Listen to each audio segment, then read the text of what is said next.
எலி அம்மனமா ஓதுன்னு பார்த்தா ஜெயிலுக்குலாம் படுத்து நிறைய செலவாயிடுச்சு போல பிள்ளைக்கு. அதனால செலவுக்கு காசு இல்லைன்னு போடு உன்னை போடுவோம், உன்னை 2 வீடியோ போட்டோம்னா இவன் கொஞ்சம் பயந்துட்டு வருவான், அவன்கிட்ட கொஞ்சம் காசை பறிக்கலாம் அப்படின்ட்டு ஜி ஸ்கொயர் நிறுவனம் குறித்து மோகன்குமாரை கையில் எடுத்து ஒரு காணொலியை பதிவு பண்ணியிருக்காப்ல.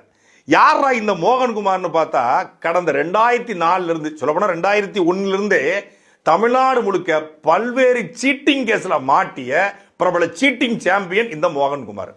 அதாவது இவருடைய எந்த மாதிரி சீட்டிங் அப்படின்னா, நவீன சீட்டிங், நுட்பமான சீட்டிங், கடன் கொடுத்து சீட்டிங்.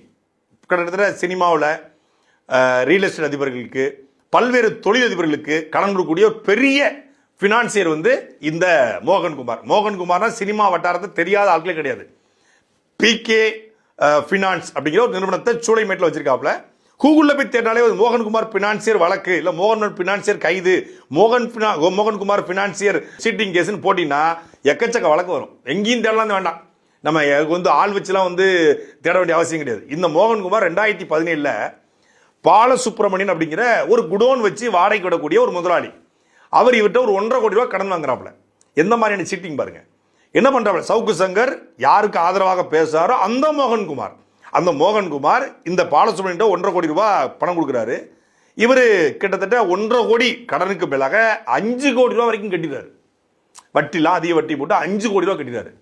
5 கோடி பத்தாது, எனக்கு இன்னும் 45 லட்சம் கொடுன்னு சொல்லி இவர் கேட்க அவர் நேராக போயிட்டு புகார் அளிக்கிறார். புகார் அளித்ததன் பேரில் மோகன்குமார் கைது செய்யப்பட்டு சிறைப்படுத்தப்படுறார். இப்படி அநியாய வட்டி கொடுத்து பணம் பறிப்பது, அவங்ககிட்ட அதிக பணம் கேட்பது, அதிக பணம் அவங்க அந்த பணத்தை கேட்ட பணத்தை தர்றேன்னா அவங்க செக் கொடுத்துருப்பாங்களா, கண்டிப்பாக செக் கொடுத்துருப்பாங்க, ப்ரோ நோட்டு கொடுத்துருப்பாங்க, ஏதாவது ஒரு ஃப்ளெக்ஸ் பண்ணியிருப்பாங்க, ஒரு டாக்குமெண்ட் கொடுத்து தான் வாங்கியிருப்பாங்க. அந்த இடத்தோட மதிப்பு ஒரு 50 கோடி இருக்கும், ஆனால் 5 கோடி தான் கடன் வாங்கியிருப்பாங்க.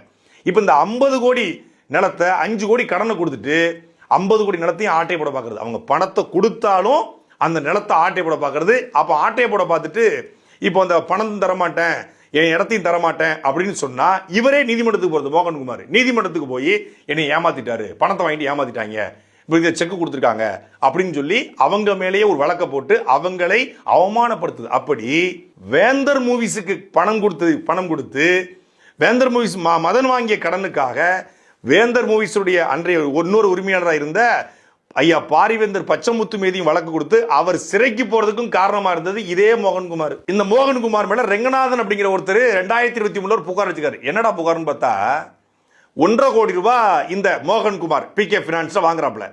அதுக்கு சென்னையில ஒரு 3 ஏக்கர் நிலத்தையும் 3 கிரவுண்ட் நிலத்தையும் காஞ்சிபுரம் பக்கத்துல 18 ஏக்கர் நிலத்தினுடைய டாக்குமெண்ட்டையும் கொடுத்தாரு. கிட்டத்தட்ட 2